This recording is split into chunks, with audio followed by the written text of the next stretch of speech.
You ready to do this, Matt? Yes, sir. Punch it, Chewy.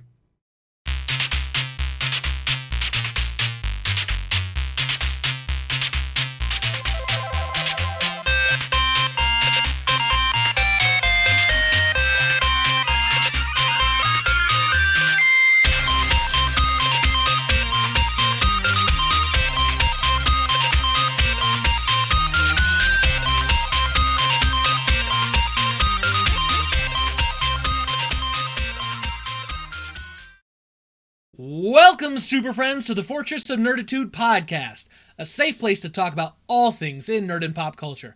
I'm Spencer Stapleton, and my co-pilot is Matt Shaw. We're two nerds that just refuse to grow up. Thank you for joining us. This is episode 203. We release every Thursday morning. You can find us on the website fortofnerd.com. We have links to iTunes, Google Music, Spotify, YouTube, Stitcher, and everywhere podcasts are available. Stop by and relax a while. If you like what you're hearing, hit that subscribe button and get us automatically each and every week in your ear holes. Matt, welcome back once again. It is episode 203. We have been doing this, it feels like forever. How are you tonight? Man, I am great. Happy to be here on this mid-October day. It doesn't feel like mid-October in Texas because it's like 90 degrees every day, but you know what? We're getting closer. It's just crazy we're mid-October already. I know. I mean, it's been a freaking year. Well, that's true. It's been a year, and so everything kind of just feels. I mean, there's no sense of time. The NBA Finals just finished, and you're like, wait, is it June or is it And October? here comes the World Series in baseball at the same time, yeah. And you're like, wait, NFL's playing too, college football, and college basketball starts like in a month and a half. I don't know what's happening. That's how I keep track of my year, sports. And it got totally and completely screwed up. And now it's like, I don't understand anything that's happening in my life. What is the world coming to? It is coming to a head. No, it already did. Hopefully. So it's been a week. And I'm going to keep my week as short as I can. I'm going to have to the amount of shows is inappropriate. Ooh. It's inappropriate, you guys. And movies, because look, I work from home. I always have. This is not COVID new. Right. I mean, I work from home. And as it's you know, not your new normal. This is just normal. No. I watch the heck out of shows. I mean, I was all in on 12 and a half seasons of Supernatural, and I've completely stopped with that. When I went to Disney World, that's a break. And then you just lose steam on shows. And I don't even remember what happened. I need to get back on that. However, there are many, many, many other shows that I did watch. Okay. And I will name them to you now in no particular order of importance or in order of day. First, let's go with, today, The Haunting of Hill House. Very popular Netflix show from 2018. Yeah. I never really got into this. It seemed a little too scary, perhaps a little too edgy for my taste. But friends and family saying you need to watch it. I started it today. It's supposed to be really scary. Like, oh my gosh, I'm 2.5 episodes in. It's not that scary to me, but I'm sure to many others it would be quite scary. But I don't know. I will reserve judgment until I'm further along in this season. Okay. Next show, we finished the Umbrella Academy season 2. Finally. We took a break. I know. It's my fault. Jesse started watching without me, and I was so out on my own planet that I just didn't watch it for a while. Anyway, we finally finished it. So we finished season 2. I have to look at my notes because there's so many shows. Oh, you're going to be happy about this because you mentioned this on the podcast, I want to say 2 months ago. Do you remember the show Julie and the Phantoms? Where she plays music with ghosts. Yes. And and her boyfriend is like a ghost or something too. They like each other. I made some assumptions based on a trailer, based on a show that I will never watch. Yes. Yeah, so that's on Netflix. It's fantastic. It is fantastic. Phantomtastic. Oh, Phantomtastic. That's wrong yet right. Great. If you like High School Musical, The series, the musical. Oh man, it's much more like High School Musical. Okay. Not the musical, the series. Okay. As good as that is, which is getting a holiday special, which is not on our news, but it is. Of course it is. Moving on, you guys have got a lot to say tonight. Moving on to the next show, The Right Stuff, which is a new series on Disney Plus from National Geographic, I think, which is owned by Disney, and they put on Disney Plus. It was excellent. I really liked the first episode. They have the first 2 up. We only watched the first one because we kind of wanted to get a feel for, are we going to like this? It's great. It's really good. I'm going to interrupt you and say that's on my list to watch. I'm going to wait until the series is done because I grew up watching the movie with my dad. It was one of my dad's favorite movies. So I just want to binge it. I don't want to like one a week. So I'm waiting, but I'm glad you liked it though. That's awesome. Yeah, it was good. And it showed kind of what Disney Plus can do as far as pushing the limits on what TV 14 is. Okay. I mean, because right now all the Disney Plus shows are tame. Even The Mandalorian, I mean, it's not like, it's Star Wars, which is great. It's a soft PG-13 though at most of the time. This one, I mean, it's good. It's good to see at least a little bit more adult content without it being like adult kind content. Of stuff. Yeah. Yeah, I'm not going to the gentleman's club with it. So anyway, it was good. Oh gosh, no glitter on my body. All right, so moving on to the final thing that I watched this week that I could think of. I know I watched more. Just the no glitter on my body. I'm sorry, Matt. Oh, that's awesome. Sorry. Hubie Halloween. Yes. We discussed watching this. We talked on the phone. Yeah, you and I talked on the phone this weekend. Yeah. Kind of what we're gonna do for the podcast and stuff. But anyway, so I watched it half last night. Jessie went to bed early. She wasn't feeling good. So I watched half of it last night and then half of it this morning. And gosh darn it, if I don't love Adam Sandler so much. Okay. I mean, it's everything that I love. Yeah.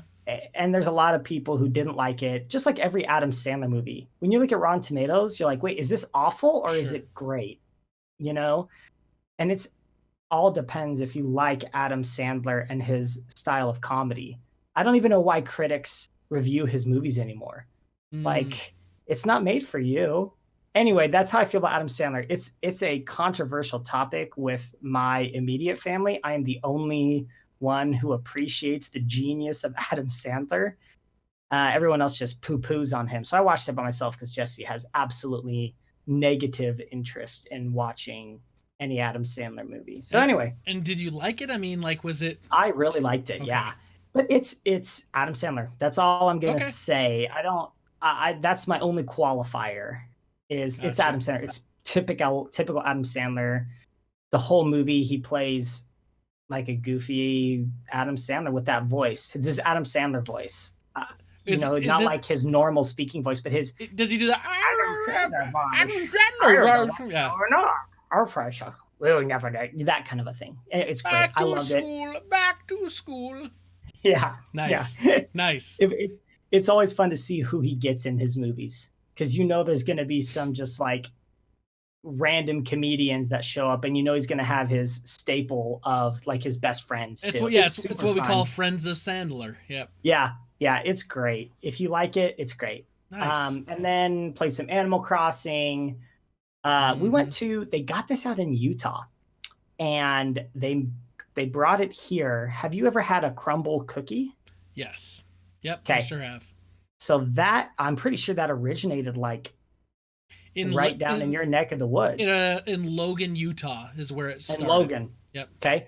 And for some reason, it made it out to San Antonio, Texas. So what do you think of them?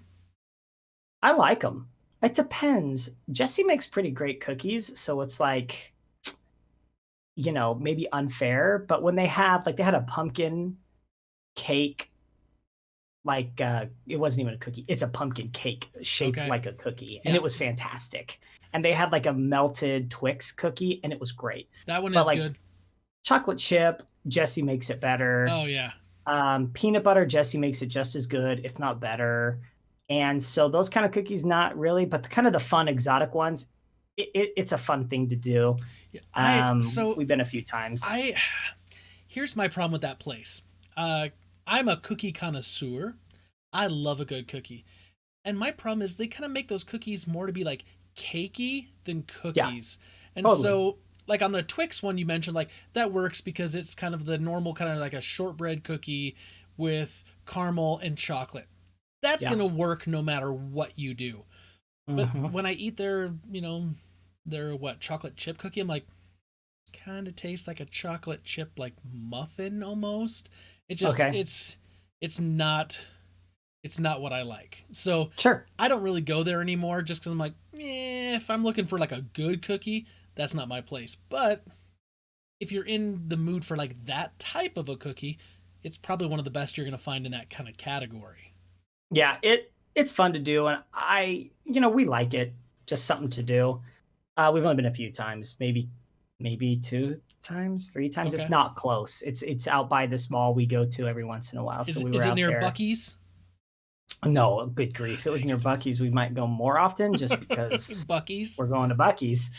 Um, and then, the only other thing that was interesting is, of course, Animal Crossing, and then, we went to church for the first time since the pandemic, so it's been over 7 months since we went to church, Wow. and, they just started it back up here on a more normal basis. They kind of started doing some meetings Uh huh. after, maybe within the last 6 weeks, they started to do some meetings, but we weren't quite comfortable or ready Sure. yet. But cases here are like, I mean, we had like 48 in a 2 million person city Oh in San wow. Antonio. So it's really, really calmed down. I mean, even we've got, if you want to play party politics, you can. We've got Democratic leadership. It's a big city, and they assessed our risk level as extremely low now. So Well, we're that's on the good. low Yeah, end. yeah, So that's good. thankfully, um, that was that. So that was the week. I mean, lots of other stuff happened, but those are the things that were most interesting. Gotcha. Gotcha. Well, let me tell you a little bit about my week this last week. Yeah. Um, so it's funny that you brought up, watching a whole bunch of stuff because Brita and I have been watching a bunch of stuff, but we're kind of in this place where we finished a show together, The Umbrella Academy, I don't know, maybe a couple weeks back. And so because I stream, Tuesday through Friday nights games, usually by the time I'm done, we don't have a lot of time to like watch a lot of stuff together. So we've been Okay. trying to like talk about like let's find a new show, and instead like we can't decide on a show, so we watch like half of a movie and then we watch the other half the next night, something like that. Uh-huh. And so we started talking, and finally this weekend we said, well, let's maybe give that Amazon Prime show The Boys a chance, which is kind of based on superheroes, but it looks like it's not going to be the traditional take on it. And it looks like it could be a little graphic.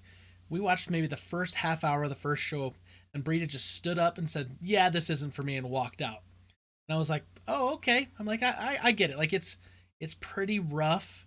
Yeah. I ended up finishing the first 2 episodes, and I enjoy kind of I think where I think it's gonna go. I want to watch a little bit more, but it was definitely rougher than I thought it was going to be. They're definitely leveraging the fact that it's on Prime Video and that it's for mature audiences, just because Yeah. they've got everything that would label it a mature show. It's got some of that in there, and I kind of went, okay, maybe it'll calm down a little bit.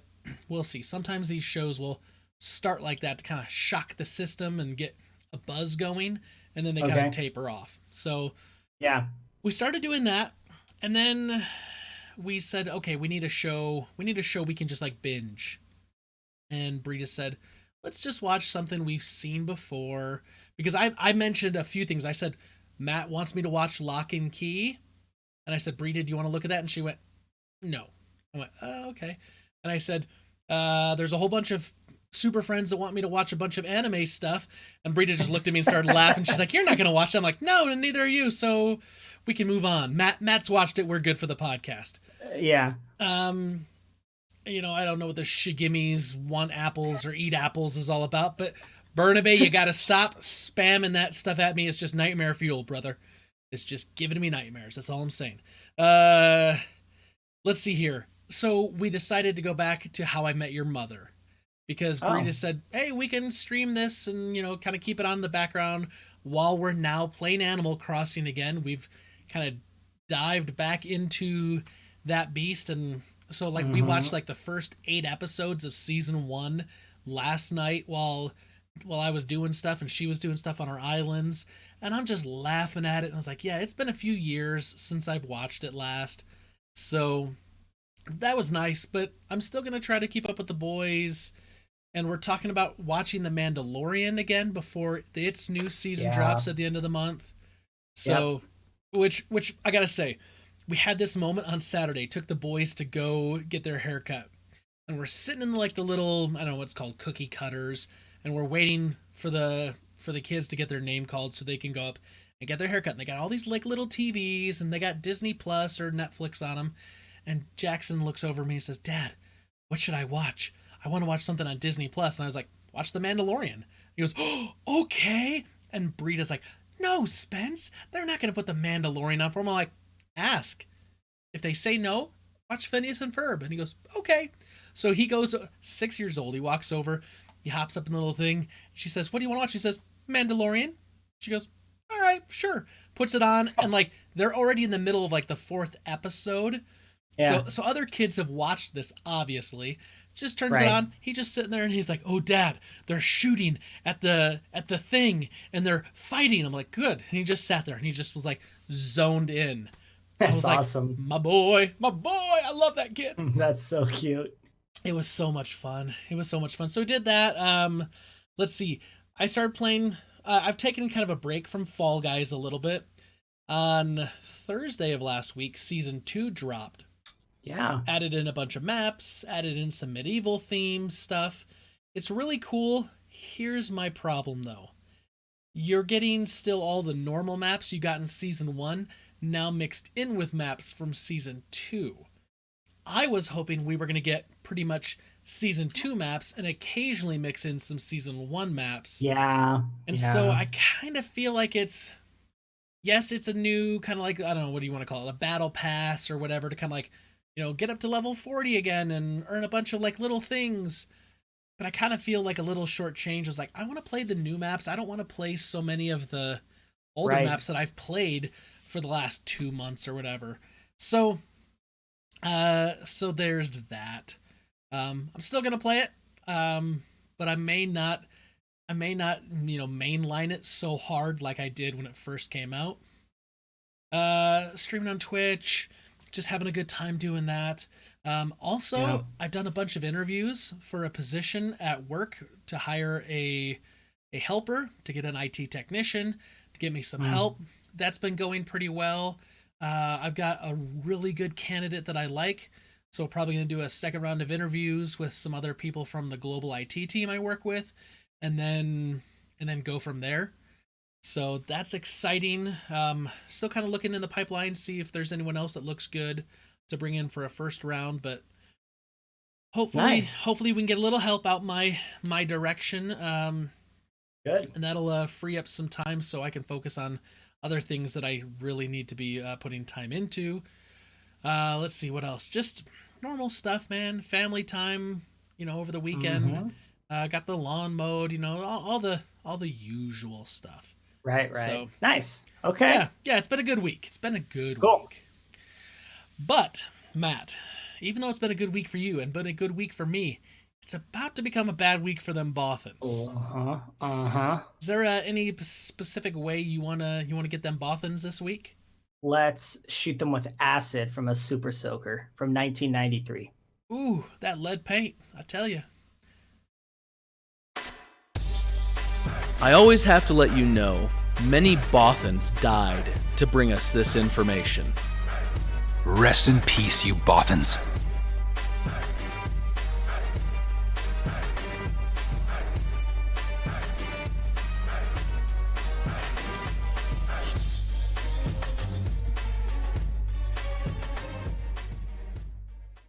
All right, Matt, we are into Rebel Intelligence. What do you have for me this week?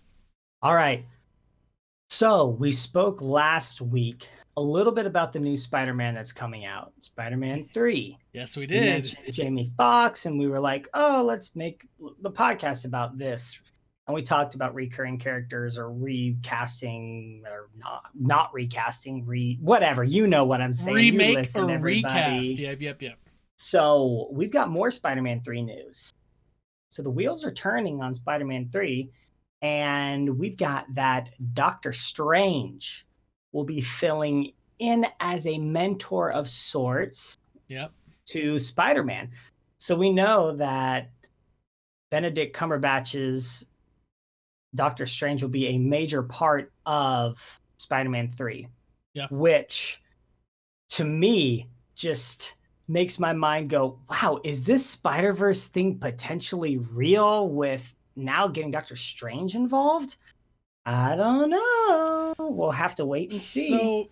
So I've always said, and I think it was Peter Christensen in an email to the podcast quite a long time ago, like maybe like after the Doctor Strange movie came out, that Doctor Strange is kind of the heir apparent to the Tony Stark character, right? He's got a whole bunch of money. He's super, super smart. And now he controls this ability, this force, to control magic. And he kind of looks like Tony Stark in a way, kind of has that same feel.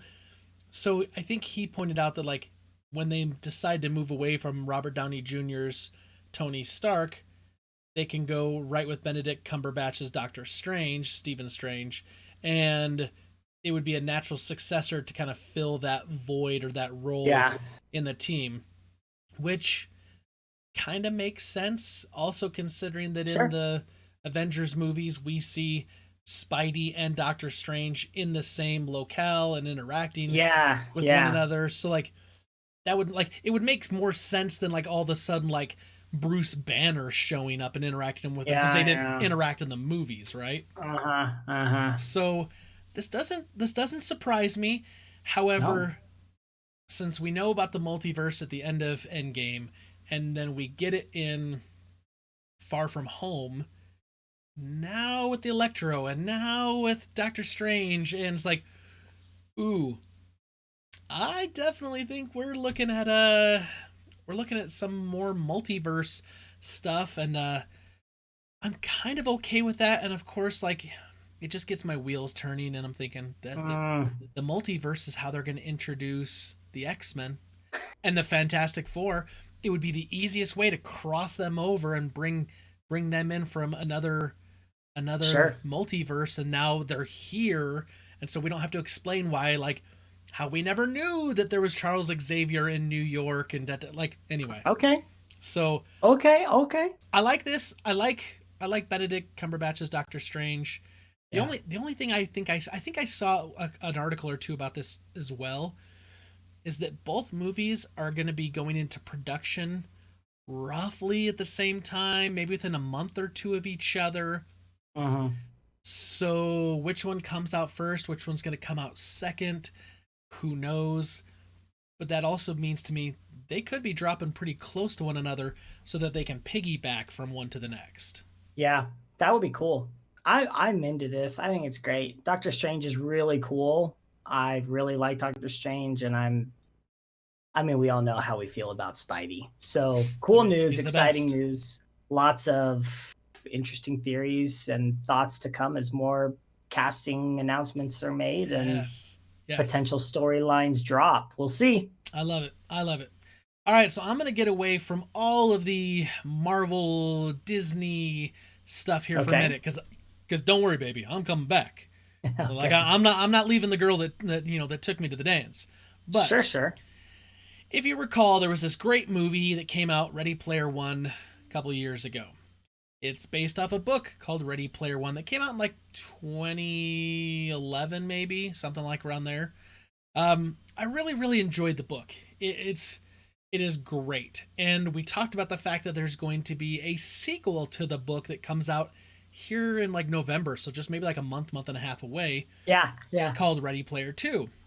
Well, Ernest Cline, the author, has now revealed some details about the plot of this follow-up. And he said that Ready Player 2, and this was during, I think, like the New York Comic-Con, during a panel, said that basically it's going to be following the main character of Wade Watts again, and that basically after he wins James Halliday's contest for the Easter egg, which is the plot of the movie and the book, that hidden inside of Halliday's vaults, waiting for the heir to find, there's some sort of like technological advancement that's going to like not only change the Oasis, but change all of humanity. And somehow there's going to be some sort of riddle, and there's going to be some sort of a quest, and there's going to be some sort of new bad guy that's going to get introduced, and the fate of the Oasis and the whole world's going to hang in the balance. Now, I love the book. Yeah. I love the movie for different reasons than the book. However, I look at this and I go, it was a great idea. Now you're going back and doing the exact same thing? Like, how do you up the stakes? How do you make that interesting? I kind of feel like this plot is extremely repetitive to the original, and I'm a little worried about it. I was totally on board with this, but now I'm a little worried about it. Yeah, I mean, I'm sure there were other ways they could have gone with this, because it is very, very similar. Yeah. I don't know. I'm not sold on it. No, I mean, I'm not mad about the plot. I'm not like, oh my gosh, this is literally the same plot. But it's close. It'll be interesting to see if there's a little. I know we've talked about this with Ready Player 2. I think if maybe they change decades of nostalgia, or they, I don't know that they'll get away from that. I don't know. We'll see how they make it different, but they have to make it different somehow. One would hope. Yeah. One would hope.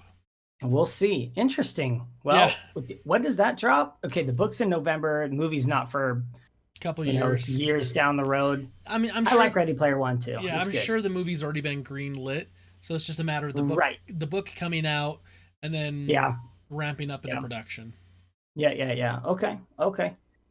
So I feel like there's been a lot of space stuff over the last like few years. Maybe it's Elon Musk and his like passion for space that's made space like a thing. Maybe it's like TV shows, and maybe it's just because I watched the right stuff recently. But I feel like there's been Interstellar. There's been a bunch of like spacey things recently, and nothing. Interstellar is recent. Anyway, there is a new show, and you're gonna be so a new show from Nickelodeon.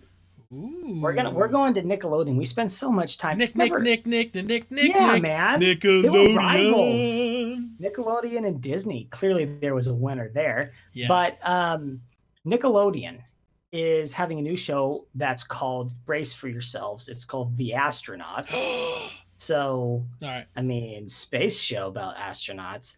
But basically what happens is these kids break into a spaceship, and they accidentally trigger the launch sequence, and they end up lost in space without any expertise.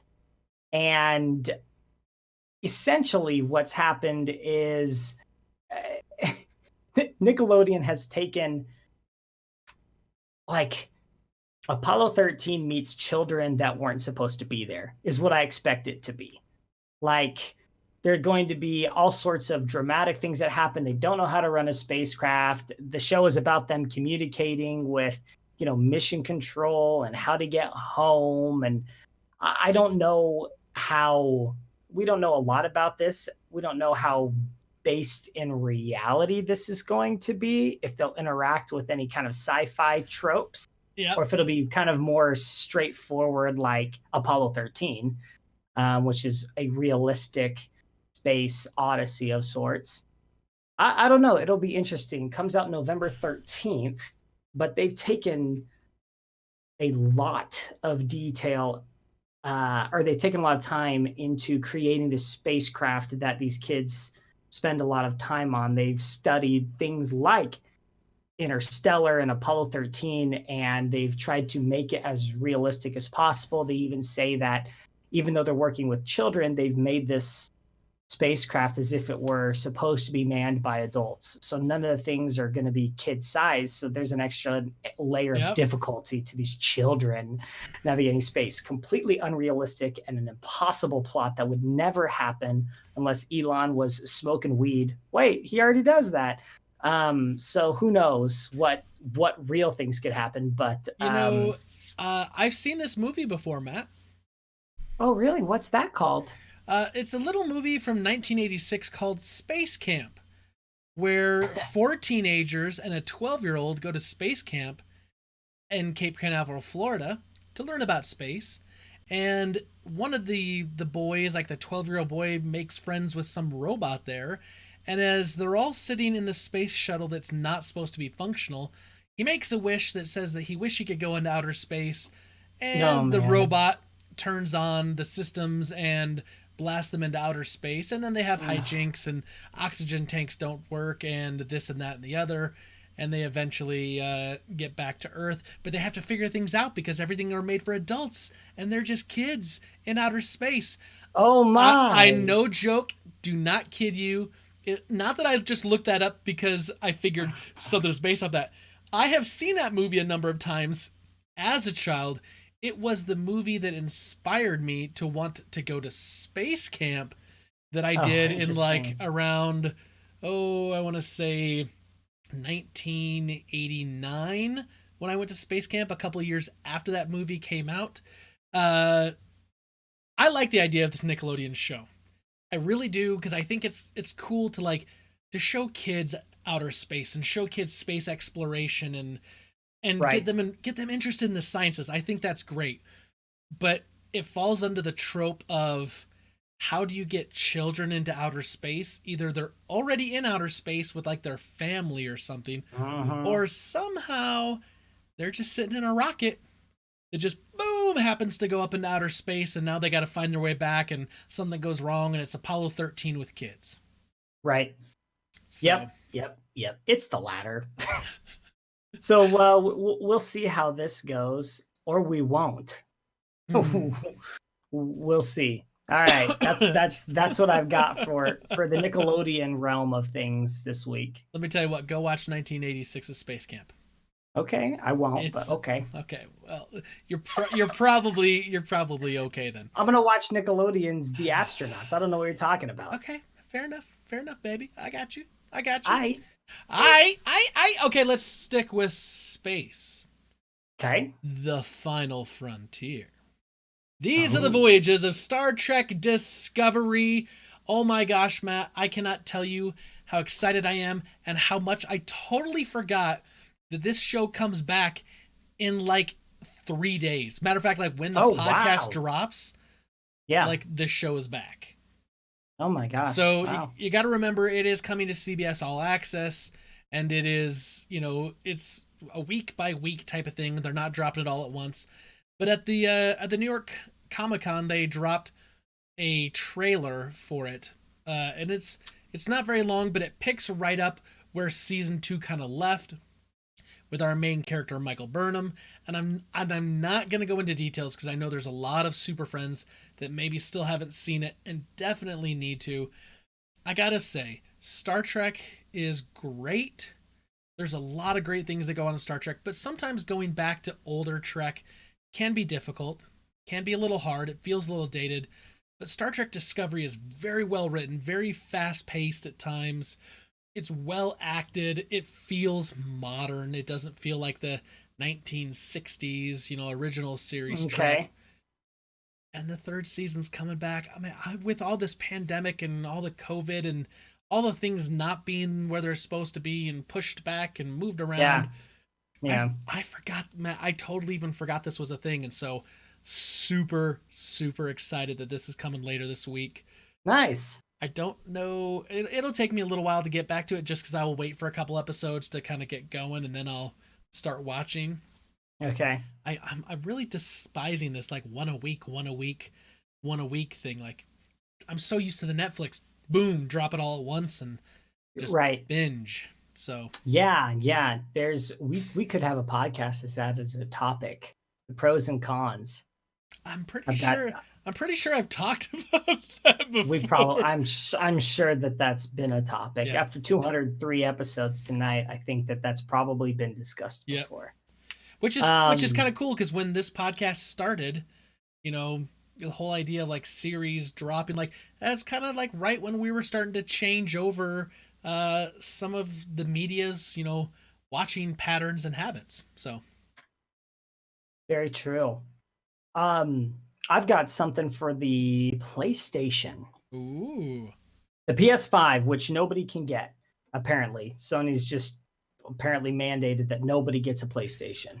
And it's really frustrating. I don't know a single person who was able to get a PlayStation. I don't know anybody. I know one of our super friends did. I think that they mentioned that they'd got it.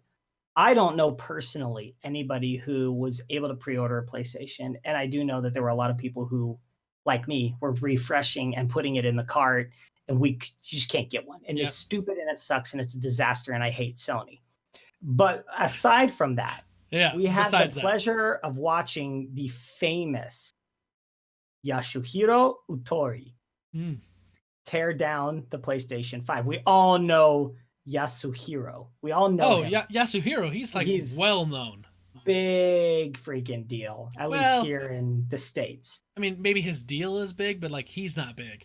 He looks tiny. He's a little man. Yes. But he had like 5 screwdrivers and he went to town on a PS5. Yep. So anyway, he is the company's hardware designer, basically, or at least part of that division. And he had a 7-minute video where he basically takes apart a PlayStation 5, shows you what's in it.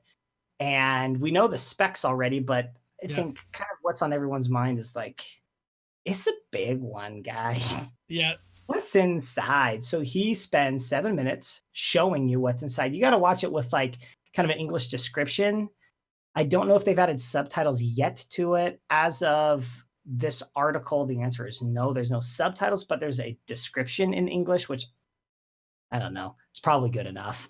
What was funny that I saw, Xbox kind of made fun of this a little bit as it pertains to the stand, because we've always seen the PlayStation as vertical right now. Right.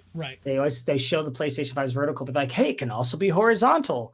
And Yasuhiro shows us how to do that. It involves unscrewing and twisting and turning and putting back. And Xbox they made a pretty funny tweet. I don't like it. Yeah, it's like, this is how you do it. And they just twist it to the side and is totally making fun of Sony. And I think that's great. I'm sure Sony got a laugh out of it too. It's just lighthearted, good fun. So that to me though was kind of silly. It's like you over-engineered that part, guys. Like, it's like Apple trying to sell you the $1,000 hinge that your MacBook, whatever, that new supercomputer can stand on, and how that thing is so over-engineered. And it's probably the best hinge in the whole world, but who effing cares?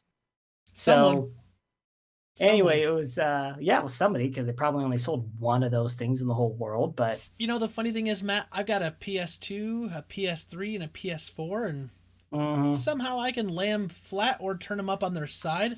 And I don't have to have a stinking stand to do that.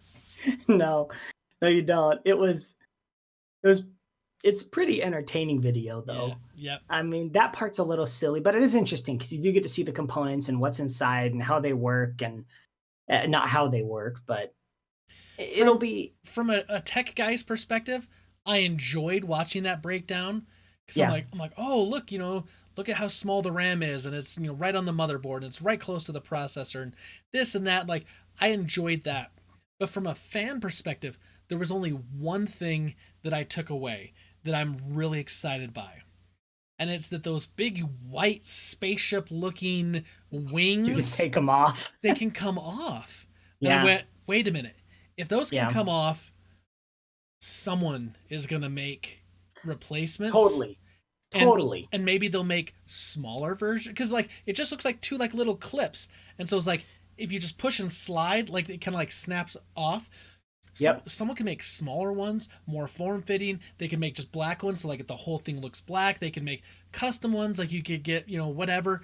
And I went, that's a cool feature that Sony potentially could capitalize on for customization, but most likely a secondary market's going to emerge. And if I can get a PS5, which I still hope that I can, you better believe that as soon as a quality replacement comes that I can get, away goes the big white shield looking things. Yeah. Smaller form factor, cooler, something custom designed. That's what I'm gonna get immediately. Yep. Like I won't even bat an eye. No, I don't think you're alone. I thought I was like, maybe I'll just leave it off. I'll just expose it. Yeah.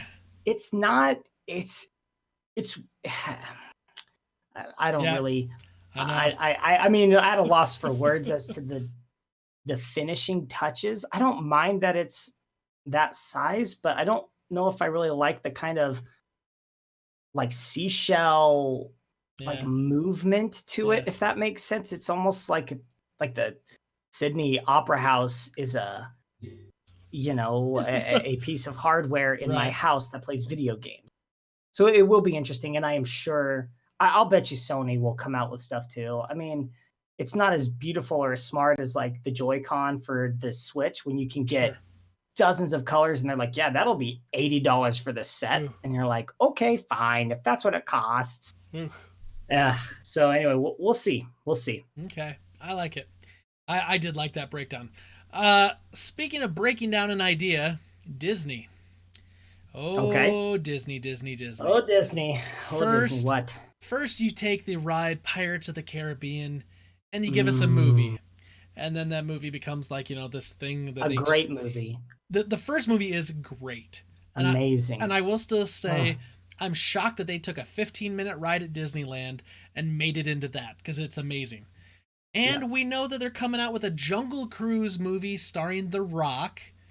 And I think Karen Gillian's in that? Maybe? No, it's Emily Blunt. Emily Blunt. Karen Gillian, Emily Blunt. A beautiful woman is with The Rock. Right.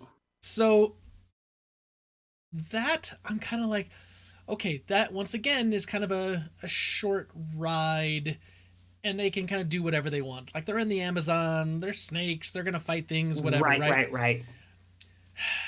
Now Disney is saying Space Mountain is a ride that lots of visitors like to our park.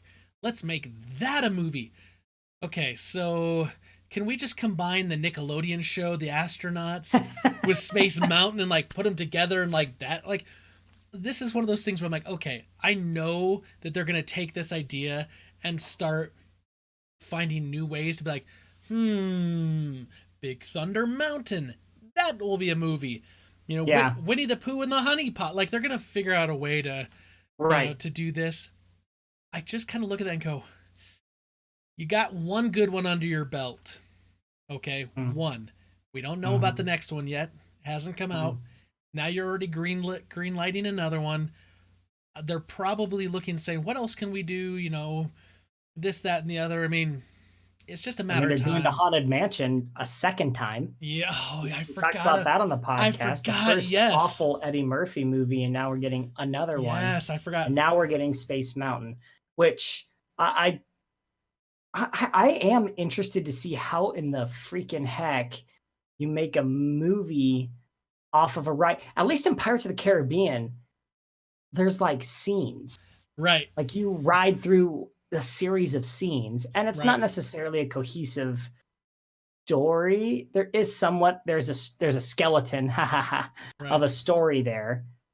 But with Space Mountain, it's like, I don't really even know what Space Mountain means.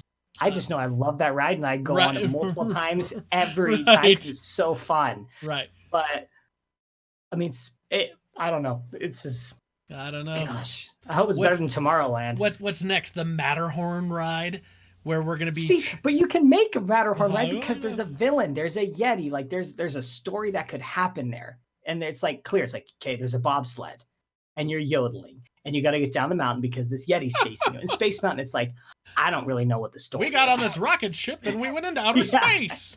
Yeah. And now we're flying. That's it. Yeah. I'm with you, man. I'm with you on this one. I'm skeptical. Yeah, I'm skeptical. I'm skeptical. Gosh. Of course, like I'm still thinking like, what would be like the next crazy thing that they're gonna do? It's like, it's a small world, except it's like a horror movie and all those dolls are gonna murder you. I don't know. That would be awesome. I'd watch I that. see. I know you would be in for that. I'm like, creepy dolls. Hello, Chucky. No, thank you. Oh gosh, don't say. I don't like Chucky though. Just okay. Hard pass. Moving on. All right, next. What else you got? Good grief. This is my last thing. Okay. Disney Pixar. Yes. They have a movie that was supposed to come out, I think, around Thanksgiving. Yes. Soul. Mm-hmm. Which looks so cool and so cute. We don't know a ton about this movie yet. The trailers haven't shown a lot, but obviously it has to do with your soul, an individual's soul, and animating that and making it like a character. Yeah. Anyway, so which gives me shades of Inside Out a little bit. I'm interested to see how they kind of differentiate between those two. Obviously, they're different things, but anyway, the movie is going to come out for free on Disney Plus on Christmas Day. Yep. So we are getting at least in my mind, this is how I'm seeing it. When I was talking to Jesse, I was like, oh my gosh, we're getting a Disney Pixar feel-good movie that On will make me Christmas. cry on Christmas Day Yeah. for free. That's a fantastic news, because obviously the first thing everyone thought when they read this was, if this is another premiere access, I'm going to lose my mind, Yep. because that just seems like a bad idea. And it seems like it was a failed attempt. I don't know anybody who rented Mulan, but again, I could be wrong. I don't know anybody who rented it personally. My brother did. I know. Okay. Yeah. I don't know him. Okay. I know one. You know one person. Anyway, so I'm very happy about this. I'm very excited. The trailers look good. It follows this musician, it looks like, and music's part of his being and his soul. And it's just, I'm ready to cry. I'm ready to feel good on Christmas Day. And I think there's a pretty good chance that Jesse and I and Emmy end up watching this on Christmas Day. So I think we might. I think Disney's making the right move here, because traditionally Christmas Day is actually a big day for the movie industry, for the movie theater industry, right? A lot of people will, do presents and do their Christmas stuff, and then like in the afternoon they go and they see a movie, or maybe in the evening they go and see a movie, or the day after, or something like that, right? Yeah. It's a time when a lot of families get together and they go see a movie. That's why you see family-friendly movies, or like a Star Wars movie right before Christmas, or something that's like a big tent pole that can be watched by pretty much anyone. So with this, I kind of look at it, this year's so weird with the movies and what's playing and what's trying to go to the theaters and not. So the fact that they pushed this back and just said, we're going to focus 100% on making this available to everyone that has Disney Plus, still gives them a brand new movie on Christmas Day to watch. They can watch from the safety of their own home. It's a family-friendly movie that everyone's getting, like husbands, fathers, daughters, sons, aunts, uncles, nieces, like everyone. Like, this is just, it's going to be a thing. So it's smart. And I did notice that, and this isn't part of your story, and it's not part of my last story either, but Disney just announced today that they were restructuring a lot of their entertainment organization to basically like start focusing more on content to go right to Disney Plus for streaming. That they said that. They said that they knew that eventually their stuff was going to start heading that direction and going more towards their streaming platform, because obviously they can control that. They can get a bigger, chunk of profits, subscriptions. And so now, because of the pandemic, they're just now kind of accelerating that timeline. So it would have happened eventually, they said. Bob Chapek said. But with this, seeing that makes more sense. It's a good move, I think.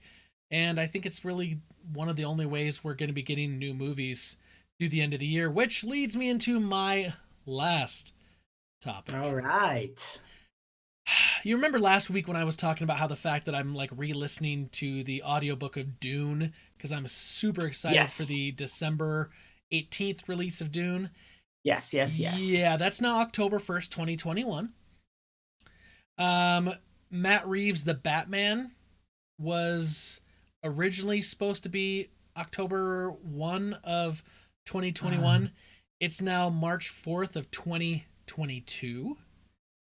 Also heard rumors that they sent what's his name? The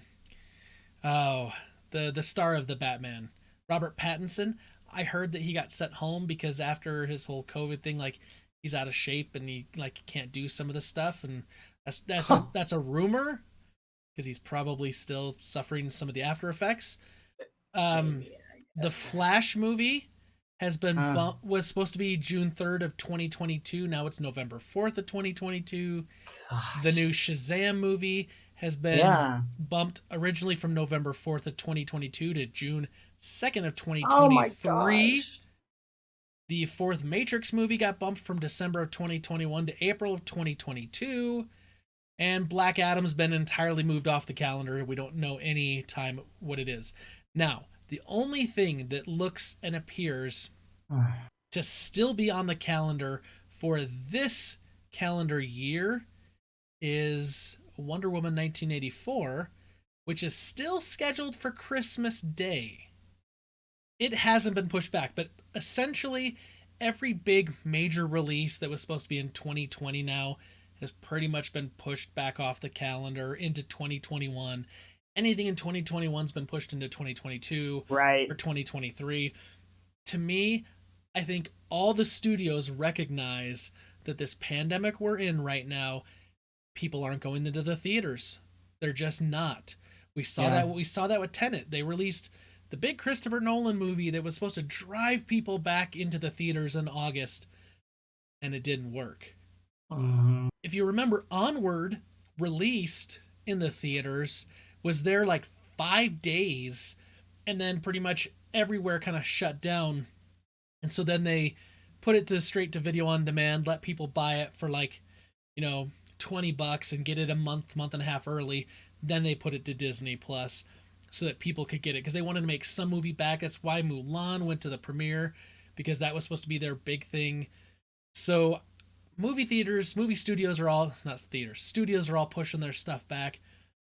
Do you think we're actually going to see Wonder Woman 1984 released in theaters on Christmas Day at this point? Oof, okay. My gut says no, but that's still a pretty far way out. Like it's still 2.5 months away. Okay, yeah. And so I think I don't know. I don't know. If I were a gambling man, yep, I'd gamble no, because they're erring on the side of caution right now. And so I say we're not going to see it released in theaters on the 25th. No. Do you think it will go straight to video on demand so they can make their money back? Or do you think they continue pushing it back?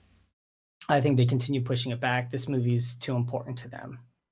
I want to say I agree with you. I agree. I don't think it's going to hit theaters on December 25th. I don't think that, because if everything else is being shoved off the schedule and it's completely wide open, so they're not going to have any competition. But neither did Tenet.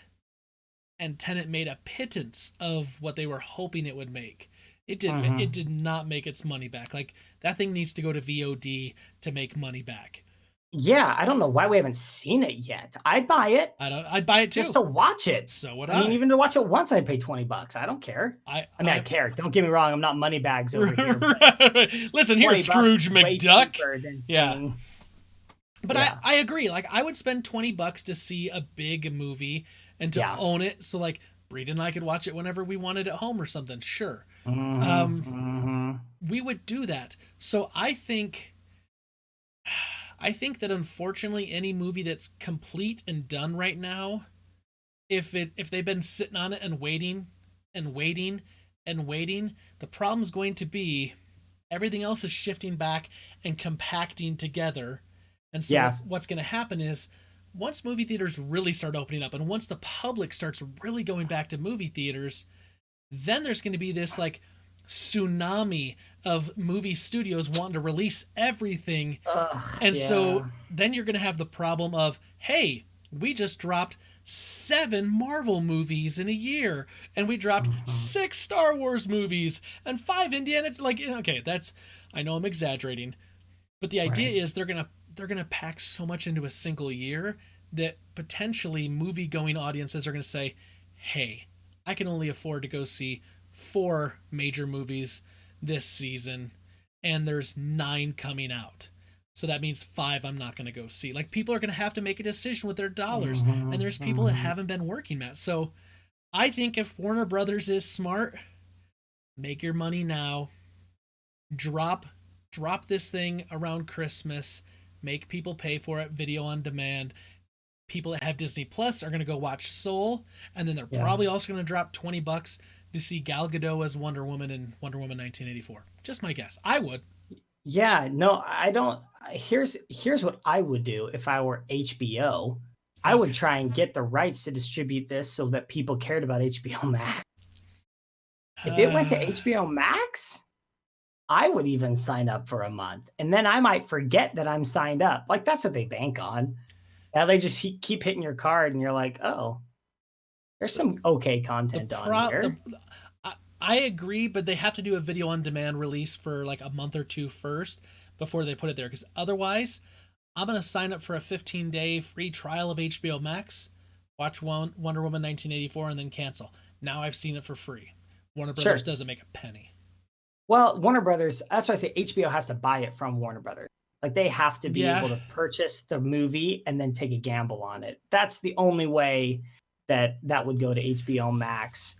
Okay, so instead of I agree, but what's the price point on that? How much money would HBO have to pay? Because if this were a traditional year, how much money do you think that movie would make? Worldwide, $1 billion. Yeah, but you can't hold on to that movie that long. Like, doesn't Warner Brothers distribute Tenet? I don't remember. Or were they involved in that? I don't know. I don't remember. Regardless, Warner Brothers knows what kind of money Tenet made. Yeah. And they have to say, okay, well, I mean, this is the way that it is. So if that's the dollar amount they made, if HBO Max can pay that, maybe we do it. I don't know. I'm just thinking there's a lot of different avenues they can take, which is the advantage of the day we live in. If this were 1975, you don't have a choice. You lay an egg on the movie and release it and say, I hope people watch it, or you hold on to it for 5 years. Right. So anyway, we'll see. We've spent way too much time on that. It's good. I like it. It's interesting, though. See, that's the thing. It's interesting. And so, like, I love digging into that stuff. All right, Matt. Last week, we asked the Super Friends. We said, Super Friends, if we are going to get a remake of a movie or bring in, like, you know, like we kind of talked about, like, the X-Men or whatever, Fantastic Four are being brought back in because of the let's say Magneto, not the Magneto, the Electro. You know, you're going to bring back in characters into an established universe from another universe or from another thing. I want to know, do you want to see a recast character, or are you okay bringing back, you know, characters that are in? Do you want to see it completely remade, or do you want those favorites? Do you want to see Hugh Jackman as Wolverine? And we asked the Super Friends, and we got some answers, so we're going to read those. We're going to start over on the email like we always do every week. That's fortivenerd@gmail.com, and we've got Peter Christensen. He says, Dear Nerds, I'm continuing through my rewatch of Netflix Marvel shows. Just finished Jessica Jones Season 1, and it stands out as one of the most unique superhero stories. She's super strong, but gets more done with her brains and grit. Kilgrave might be the creepiest villain in any superhero story. The season is more suspense than action. Plus, Luke Cage is awesome. I'm partway through Daredevil Season 2, and it starts with a bang, well, a bunch of them, as the Punisher hits the streets. These shows are great and need to live on, but yeesh, they are dark and violent. Way too much so for Disney Plus. Maybe Disney Plus After Dark? Just saying. That's because the fanboy in me. He goes on to say, I had appreciated how Disneyland and Disney World are a natural experiment for different COVID lockdown policies. I will not reveal my politics, but I will say I'm very grateful that young nerdy me picked computer programming as a career. Our family's been able to avoid a lot of the hardship that has hit so many others this year. I never saw Amazing Spider-Man 2. I thought the first one was fine but unnecessary. I think of Peter Parker as little and nerdy, or at least awkward. So even though Andrew Garfield did a good job, he just seemed wrong. He's just too tall and handsome.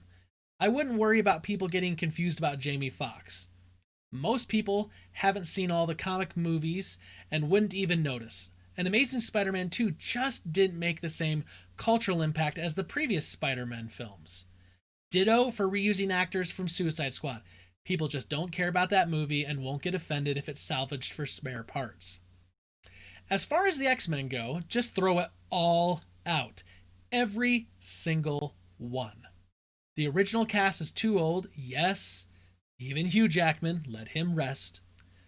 The first class cast was not as good, and that series went downhill fast in Apocalypse and Dark Phoenix.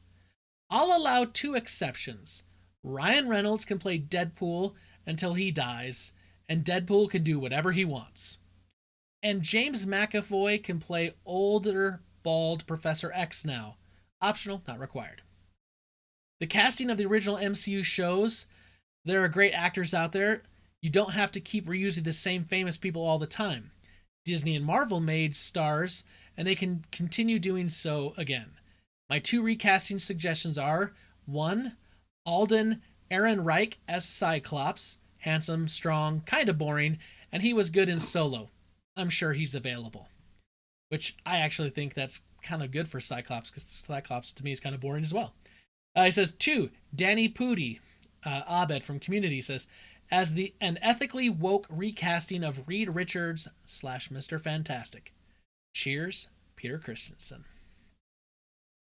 Interesting. What do you think about that, Matt?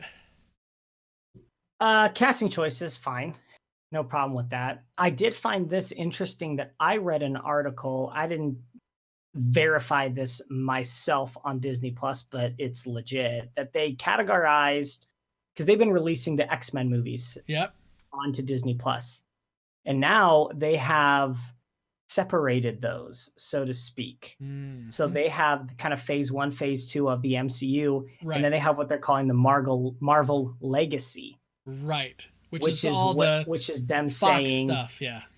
I wonder if that's, twofold, saying we didn't make these. Yeah. And then 2, in that we're saying these didn't ever happen with the MCU. This is not part of what we did, what we're doing. So if you ever see X-Men from the MCU, it's not these. These stories didn't take place. So they can do whatever they want. Star Wars stuff, right? When Lucasfilm was purchased by Disney, all those books that were considered the extended universe now became non-canon, and they called them legacy. Yep. Makes sense. So they're making it so they can do whatever they want. I don't think they fully know what they're going to do with the X-Men yet. That's just my belief. Yeah. But they're making it so they don't paint themselves into a corner. And that's smart. Separate those out for now. Yeah. And that way you can cast however you want to cast and do what you want to do and make it what you want to make it. All right, let's go over to Twitter at Fort of Nerd. We've got Ryan Kubacki at RMK Buried Alive. He says, I think recast is the way to go. Continuity is key for me, and unless it has a logical explanation, multiverse anyone, I think it just makes more sense to be a new face. Which, I mean, that's what they did with Spider-Man. Does anyone have a problem with Tom Holland? Right. I don't think so. No, I hope not. If you do, you're wrong. Right. Tom Holland is the man. He is Spider-Man. Far and away the best Spider-Man. And makes the most sense to Peter's point that Spider-Man should be young and nerdy and more nerdy. And Tobey Maguire was nerdy, but just didn't pull it off for me as being young. Yeah. And Andrew Garfield, so this is the first time I feel like they kind of got it right. Okay. And Miles Morales in Spider-Verse. I thought they nailed it with him too. That's perfect as well. Not that he's cast, but that he's drawn correctly, I guess. Right. All right, let's jump over to Discord. We've got Tim Paulin. He says, going younger with Magneto and the Professor worked out fantastic. Beast as well. But say swapping Wolverine or Deadpool would be a huge challenge. Jackman has said he'd only reprise his role as Logan for the Avengers. And after the loss of Robert Downey Jr. / Iron Man, that would be quite the addition. Okay, now that just got me excited, thinking about an Avengers movie with Hugh Jackman playing Wolverine. Right? My mind I just exploded in my mind of there's fireworks, it's... Right. I don't know why I didn't think about that till now, but now I'm thinking about it and my heart is like exploding with hope and excitement that happens. Could you imagine like seeing a team up of Wolverine and the Incredible Hulk running around together? Oh, nerd fantasies are just a light right now. Like I'm down with that. But here's the thing, knowing the MCU, they're going to have to find a way to bring them in. They're going to have to find a way to bring the Fantastic Four in and get them kind of going before they can do something together. Yeah. So I think we're a ways out. It'll be a different Avengers team by then. Yep, we're a ways out. But I'm excited. I want to see it. Yep. Super Friends, thank you so much for your answers to the question this week. We love interacting with you. It's our favorite part of the show. Please continue to write in, get those answers in. You can get us all of these places. Look, you can get us on the email. You can get us on Twitter. You can get us on Facebook. You can get us on the Discord. You can get us on YouTube, smoke signals, carrier pigeons, crows, instant messages, DMs, texts. I don't know. Man, what do crows do to deliver messages? Game of Thrones. Oh, well, that shows my gap in my nerd knowledge. There you go. You could even send us messages through the little bank teller tubes that they use in the Umbrella Academy. That definitely is true. So, I work for the commission. I'll get them. Nice. Good. All right, Matt, Super Friends are out there. How can they help us this week? So, as always, listen, like, subscribe, comment, leave us messages on Discord and YouTube again. YouTube. Yeah, we do YouTube now. So find it. Fortress of Nerditude on YouTube. Again, like, comment, subscribe, hit the notification bell so you'll know when there's a new video, because you never know what we're going to do next. And then, in addition to what you do every week, being kind to those around you, make sure, double check, it's too late now, but make sure you're registered to vote and then vote. If you're a U.S. citizen. If you're not, whatever they do in Turkey, which is probably to vote. Vote in whatever elections you have. And if you live in a country and you listen to this podcast and you don't vote, or that's not the thing, there's always like online polls and you can vote on things like, who's better, Wolverine or Iron Man. We can make that vote happen. Let your voice be heard. Just saying. Specifically for the States. Hopefully you're registered. It's too late here in Texas if you're not. I'm not sure what it's like everywhere else. But if you are registered to vote, make sure you mark your calendars early November and vote. Matt. That's it. That's what I've got for my message. But I do have one thing that I forgot to mention in my weekly update. Okay. And that is, I went back because I enjoyed it so much. And it was such almost a spiritual experience. I went back and I started to rewatch Dark Crystal: Age of Resistance. Okay. And I have talked this show up to death, that it is so beautiful. It's my childhood, the feelings I had about the Dark Crystal and that fantasy world brought into 2020's realism and I don't know, puppeteering. There's definitely been advancements in puppeteering since 1980. It's amazing and it's beautiful, but this also is in direct, you have to compare it to the source material that it came from. Okay. which is the Dark Crystal. When I compare, and it's probably not fair, I may be mistaken. I believe the Dark Crystal came out in 1980. This came out in 2019, 2020, maybe this year. I can't even remember when it came out. Yeah, maybe early 2019 or late 2018. It was I think it was 2019 when the Dark Crystal Age of Resistance came out. It was the first time that we'd gone back to Thra, which is the world that the Dark Crystal was created in. And it was really the first time that I'd been back to Thra since I was probably 10 to 12 years old. So it had been a long time, and the Dark Crystal had been a forgotten masterpiece by most. So before the Age of Resistance came out, I watched the Dark Crystal with Jesse, who had never seen it.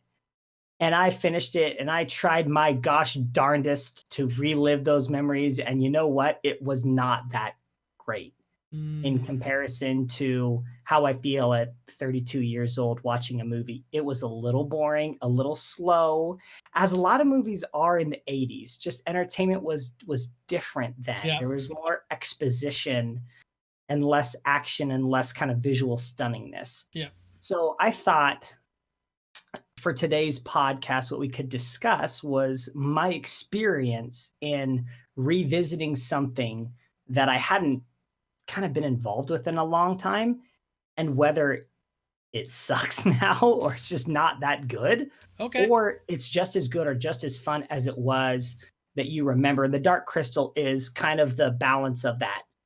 The movie is not that good anymore, but revisiting it in 2020, it's amazing to watch Age of Resistance as an epic story of Thra. So I thought we could discuss some fandoms or some series or video games that you've gone back to that just aren't good. Maybe one that that is still good. So why don't you kick us off?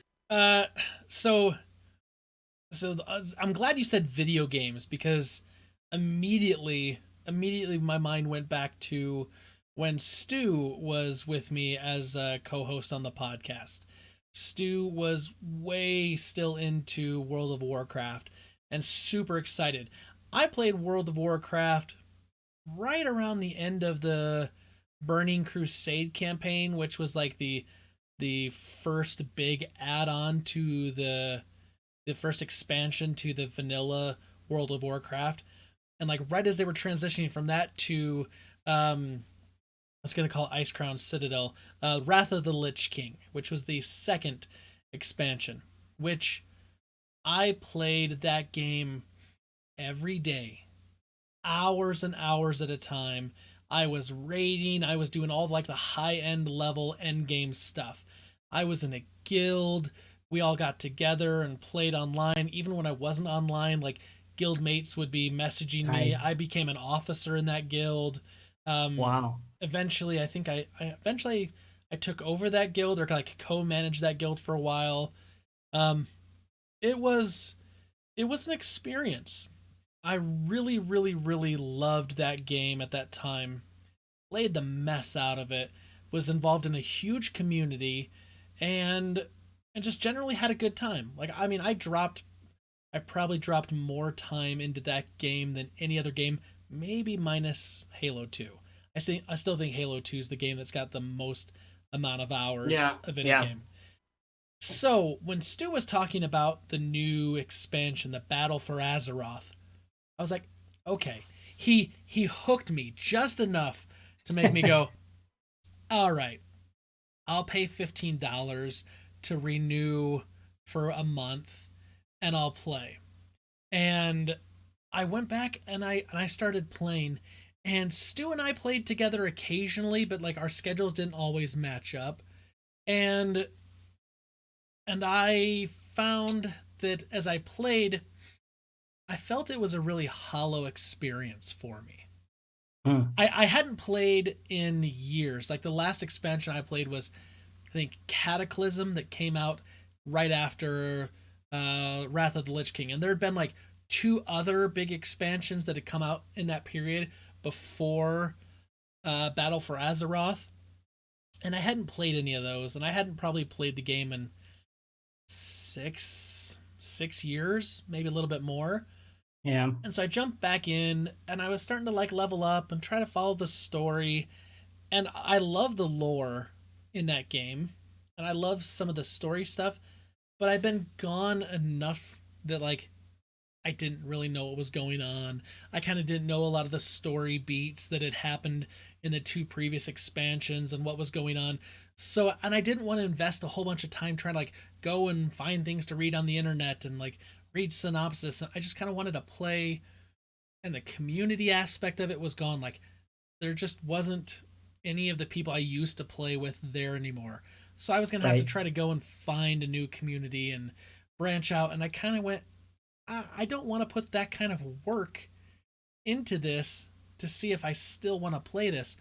I played it for a month. I think I maybe had my subscription for 2 months. I think it rolled over one additional month and then I canceled.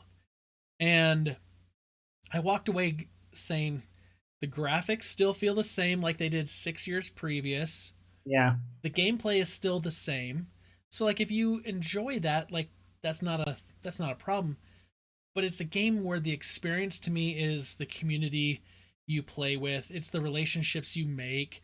I mean, I was so ingrained with my group of friends that when one of our good friends died in real life due to cancer, a couple years after most of us had stopped playing and kind of started to float away, like we all kind of would keep in touch every now and again. But when one of our friends died from cancer, like we all got back together and kind of had like a memorial service online for him.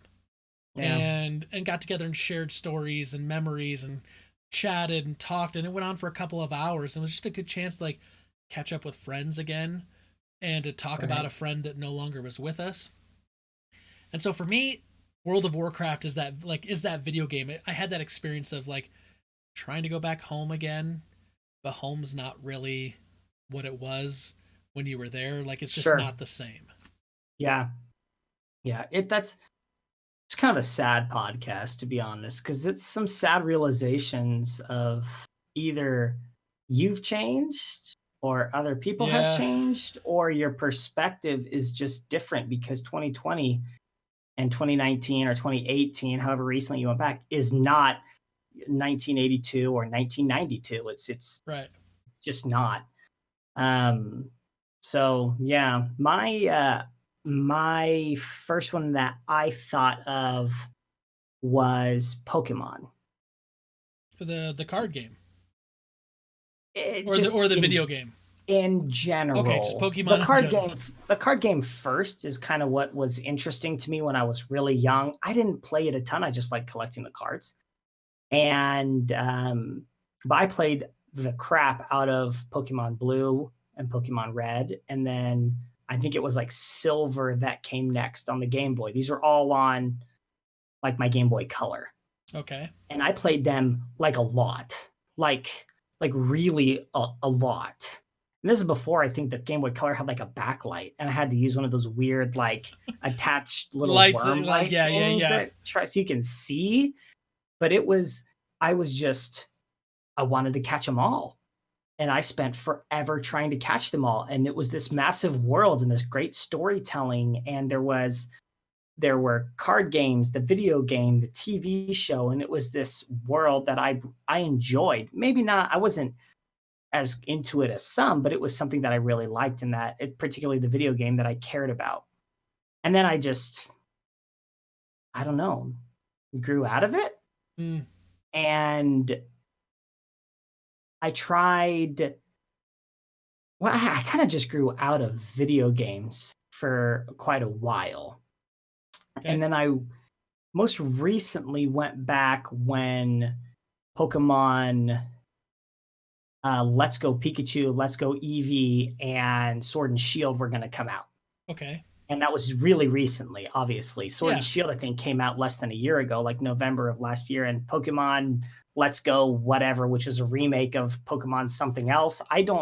You can tell how out of touch I got with it when I was so impressed with it when I was younger. Anyway, I went and I got the demo. And my brother-in-law is big into it. Obviously not Spencer Stapleton, my sister's husband. Sure, yes. Parker, he was really into it. It's like, okay, I'll give it a try. Just no interest anymore. Mm. I completely lost what magic Pokemon held for me. And I think that there's two reasons I think for that. One of them is I've become one of those old people who says, "Ugh, this was so much better when it was the original or when it was Okay. simpler." Yep. And so I'm like, there's like 5,000 billion Pokemon. Back when I was a kid, it was like the first generation of Pokemon. It was like Bulbasaur, and there were like the 3 evolutions, and that's it, you know. And then there was Squirtle and Charmander, and it was like these are like the things, and Pikachu, and it was simple. There were just those many. Now there's like 1,000 Pokemon, Mm. and they seem like more stupid because I mean, how creative can you get? So I sit back and go, oh, when I was a kid, this was way cooler.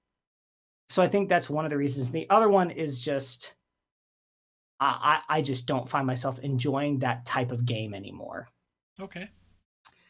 I don't. It's not something that I enjoy. And there's been a couple of video games where I remember liking it. I used to really like JRPGs, and now I can't stand them. I'm like, this is so boring. I hate turn-based combat, which is essentially what Pokemon is. Sure. Kind of at a simpler level is this is turn-based combat, and I'm not. It's too slow. I don't care anymore. So anyway, that Pokemon is one of those things that just I loved as a kid, and now I can't. You I gotta wait. can't. Yeah. Just it's not necessarily that like it changed, but maybe you changed and your interest changed Yeah, some enough that's that definitely one where I yeah. changed. So I have a TV show for you. Okay. Uh, in the 80s, I mean, like my childhood years were in the 80s. I grew up watching the WWF, watching Okay. professional wrestling. Hulk Hogan was my idol as a kid, you know. Train, say your prayers, eat your vitamins, you know, Real American Hero. Like that theme song was a ringtone of mine for years, and I still have that ringtone somewhere. Like, I loved Hulk Hogan. I loved the Macho Man Randy Savage and the Rockers and Bret the Hitman Hart and Yeah. you know like all these like wrestling back then was like these big characters and I'm like I'm a kid, right? So like as a kid I didn't understand that it's all scripted. The outcome is known ahead of time. Like what they're doing is still physical. People still get injured. It's still real in that aspect. But it's not a competition of like one guy's fighting another guy. It's more of a choreographed dance of Yes. like let's put on something that is entertaining and dramatic. And I loved professional wrestling growing up into my teenage years. I watched the Monday Night Wars between WWE, or still at the time was WWF, but what would become WWE and WCW, and how they'd go back and forth at each other. Like I got into that. I got into the drama of it. I got into the athleticism of it so much that at one point I really started thinking, I mean, as a kid, I thought I wanted to become a professional wrestler as like a career. Like I'm like, I want to be a Yeah. pro wrestler. But as I got older, I realized like there was all the background stuff. And I was like, I want to work in that industry. I want to work for that company. I want to work for WWE. I want to like help write the storylines and help do this. Like I really was into that. And then a little bit of time went away and I kind of fell out from it just a little bit. And then there was kind of some resurgence of like some of the older wrestlers kind of coming back, and D-Generation X made a, you know, kind of a comeback thing. I was like, "Oh, I'm in. I want to see DX." Like I love them. And I watched it again for maybe like another year and a half. And then I just fell away from it completely. Mhm. And it's not like all of a sudden I realized, oh hey, professional wrestling is not real. Like you know they know who's gonna win and who's gonna lose because I'd known that in my teenage years. Right. I think the only person who probably still thinks it's real, you know, is just like young kids who don't know any different. Hmm. But for some reason, like I just kind of fell out in my life. And I know lots of super friends. I know lots of, people who still to this day watch it, enjoy it, but for some reason, I have no desire to go back and watch any of it. Yeah. And I don't know, and I really don't know what changed. Like, I can't point to one specific thing and be like, that. But just for some reason, I just don't care about it anymore. Occasionally I'll see something like, I know HBO did that big Andre the Giant documentary that I want to go and watch. Occasionally my YouTube suggestions are like, here's a thing, the history of Macho Man Randy Savage. I'm like, sure. I'll click and I'll watch that because it takes me back to my childhood to see him with all the pomp and the circumstance and the robes and the spinning around and Miss Elizabeth with him as his valet, like all these things. I'm just like, oh, yes, my childhood. I couldn't tell you who's active wrestling right now, who are the entertainers, who are the performers. I just don't care. I don't know what changed, Matt, but like that's something that like I just don't want to go back to for any reason. Something happened and I fell off. Yeah. It's sad. I had friends who were really into WWE as well. I never watched it ever in my whole life. I mean, I know like kind of the basic big wrestlers. Uh-huh. Nacho Libre is as close as I've ever gotten to wrestling. Luchador. Love it. So the next one I've got for the things that just it's not the same anymore, this is kind of broad. And I think you might find this somewhat interesting, maybe surprising. It's kind of a weird quirk I had when I was younger, but game shows, just in general. Ooh. And this, I'm not talking like Legends of the Hidden Temple or Double Dare. I'm talking about like The Price is Right. Family Feud, like that kind of game show? Okay. Like from ages young to not as young, I watched the Game Show Network. When that became a channel, I watched it a lot. Like as like a 10-year-old or 11-year-old or 12-year-old, I just watch it by myself. Like we wouldn't watch it as a family. I wanted to watch the Game Show Network. And they were playing stuff from like the 70s, the 60s, the 80s, like old stuff that I really, really just enjoyed, like hours on end. I watched Password from 1978. I don't know. I'd watch it, or the show with the whammy. I mean, Press Your Luck. Press Your Luck. Thank you. Yep, Press Your Luck. I watched the Newlywed Game. I watched, The Price is Right. I watched a lot. And it was kind of around that time of like Who Wants to Be a Millionaire was popular. The Weakest Link was popular. And game shows were just something I really liked. And I've recently, and I don't know that I can say that I've recently gone back and tried game shows, but I did recently see that Who Wants to Be a Millionaire has been going, I guess, and it's back-ish. And The Weakest Link has a brand new season with Jane Lynch as the jerk. I don't know what you call them. The host? Mean lady. I guess that's true. And I thought to myself, I'm going to give this a try. And I watched a little bit of it. It's gone. The magic is gone. I don't care about Hollywood Squares. I don't care about Press Your Luck, which they tried to make again as well. And maybe there's something to be said that people nowadays were just not as interested in game shows. If they're having to bring back these game shows that were popular to try and reinvigorate audiences, maybe I'm not the only one. So I guess this is more of an experiment into like my personal human psyche. Why did I love it so much when I was 10, 11, 12? And I wasn't watching current shows. I mean, I'm talking like old stuff. And then now when I go back, those things don't interest me.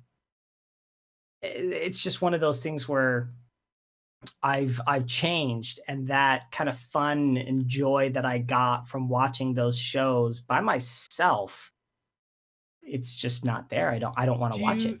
Do you think that maybe part of it has to do with the fact that like we live in a day and age now where like I can't remember what they call it, like spin the wheel or the wheel, like I don't know what's his name, the guy that's married to Kristen Bell, Dax. Oh, Dax Shepard. Dax Shepard, like he does like a game show where like people potentially could win into the like millions of dollars if certain things go a certain way, and like trying to go back and watch like The Price is Right, where like you're watching the old games and the little kind Right. of hokey stuff, and like at best someone may win like $75,000 in like Right. prizes and gifts or whatever, Vacation. or like you want a snowmobile or whatever. Yeah. It's like, yeah, but on the other show, like this guy's giving away like $4 million potentially. Yeah. So maybe there's like some of the like the kind of like you were talking about with movies, Matt, like how pacing has changed and writing has changed and scripts are tighter now and they pack in more action to kind of keep things moving along, that maybe those older game shows and the game shows in general that don't have like high risk, high reward type of things just don't appeal anymore because we've evolved past that. I mean, yeah, like I don't care to watch Who Wants to Be a Millionaire to see someone go for $1 million anymore. Like that was exciting in like the year 2000 because no one was winning $1 million. Yeah, that was fun. Yeah, but now it's like, I do think though that the big trend, because I noticed Brita does this, is game shows that feature celebrities, like Celebrity Game Night, or what do they call it, Game Night something, or like Family Feud when they have celebrities on. Sure. Like, Family Feud, it has the only one that has staying power, and I think it will always be that way because it's just fun to watch. Dude, Steve Harvey, man. Steve Harvey. He's great. Well, mostly great at his job. Sometimes he messes things up. But the only other thing I was thinking about was I think maybe I just liked reality TV, and that's as close to reality TV as I could get. And now I've got shows that to me are way more entertaining reality TV. And so it's maybe that's the itch I scratched when I was young, and I can scratch that itch in better ways for me than game shows. I can watch The Bachelor and The Bachelorette and be way more satisfied than watching game shows. I don't know. Okay. Just interesting. So I've given a TV show example and a video game example of like things that like I've tried to go back to. I've got like one more example of like things I've tried to go back to, and then and I won't spend a lot of time on this, but then I'll go to, if you've got another one, then we can go to like the one thing we have gone back to, I guess. Yeah. Okay. So for years I ran a card game, not like a poker game. Like I say, I ran a card game. It makes it sound like I was running a poker room, which I totally would love that, but yeah, sure. That's not currently what I'm doing. I ran a living card game community out of a local game shop, and it was based on the book series The Song of Ice and Fire, the Game of Thrones. And every Monday night we would play this game, and like there was a 1v1 variety or there was a multiplayer variety you could play. I loved it. You had to buy the base game, you had to buy the cards, and then you would make decks, and your deck would compete against other people's decks, and you could put attacks in, and you could put defense in, and you could do things to modifiers and this and that. And it was fun, and it was based off of a book series that I loved, and then the TV show eventually came out, and I loved that. And I ran it for a few years. Eventually, I wasn't working in that vicinity anymore, and we'd moved about 35 minutes north. So like finishing work and then like coming home, dropping off my stuff, and then racing down to the Sugar House area to get to a game store to play a card game and kind of run a community, it became kind of too cumbersome. And I had other things going on in my life. The kids were starting to get a little older, and so I let it go. And I realized that I'm like an all-in, all-out type of guy. Yeah. Like if I'm gonna do something, I'm gonna do it, and I want to jump with both feet in and like let's do it right. And if I'm out, it's like boom, I'm out. Like I'm done. Like pull the plug. It's over. So that happened, and it also kind of happened at a time when like the game itself was getting a refresh. The makers final Fantasy Flight Games basically said, hey, we're going to basically wipe out all those cards and we're going to re-release new cards with new artwork, streamline the rules. Okay. And I kind of went, this isn't like, I don't want to start all over again. And I was just like, I don't have the time. So I let it go. And maybe about a year ago, I kind of got the itch again. Maybe a year and a half ago, I got the itch again. Me and a buddy, we were kind of talking about it. And so we went and bought the core game and we were trying to play together. And then I drove down there and tried to play a time or two. And like, it just wasn't there. Like the community that I used to play with, only like one or two guys was still there. The community had kind of changed. The meta, basically, you know, like how the game was played, it kind of changed. And I was behind the eight ball enough that I kind of went, once again, I want to play it. I have a desire, but I don't have the desire enough to say, like, I'm going to drop something else in my life to completely relearn the system and get all the cards and, like, you know, spend and drop all the money in order to be able to, like, really dive into this, because that's my personality, is that I would want to dive into it. I would want to be competitive again, because I used to compete in tournaments and stuff at this game. But I just don't have the time, energy, or money to want to do it again. And the competitive side of me, I know, like, either I'm in or I'm out. So I have to be out because I don't really want to go all in and let it kind of consume me in that way. And so, unfortunately, like, I love it. I love the game. I loved my time there. But, like, I just can't see myself ever going back to that. And now that the Game of Thrones kind of like TV show's over and we have no idea of when the next book's going to come out, like, the hype that kind of built around that game and around that community when the show was going on has kind of died down as well. So it's kind of a fading product, so to speak. Yep. So yeah, I can't go back there. Yeah. I get that. There's, I never had, I mean, other than Pokemon, but Pokemon was kind of just for kicks and giggles. Right. As far as like an in-person physical, like, time consuming event that I would do with friends. The only other things, I'll throw this in because this is more just funny. Baseball for me. I used to love baseball when I was a kid, watching it on TV. I hate it. I'd rather have an ingrown toenail than have to watch a regular season baseball game on TV. Wow. I just, it's so boring. Playoffs I can watch if the Giants are playing, and that's only kind of. Ooh. I'll be honest. I used to love it. Love it. But outside of that, the only other thing that I've got is first-person shooters, just in general. Loved them when I was a kid. GoldenEye 007, all the games on the Nintendo 64. I loved first-person shooters, even on the PC. Half-Life, stuff like that, Call of Duty. I loved them. I was into them. I played them a lot, and they were coming out a lot, and it was new, and it was fun, and it was fresh, and it was interesting. And I remember Doom when I was really little. My mom didn't want me to play it, but I'd go over to my uncle's house when he was still living at home, and he'd let me play Doom on the computer, and I played the crap out of it.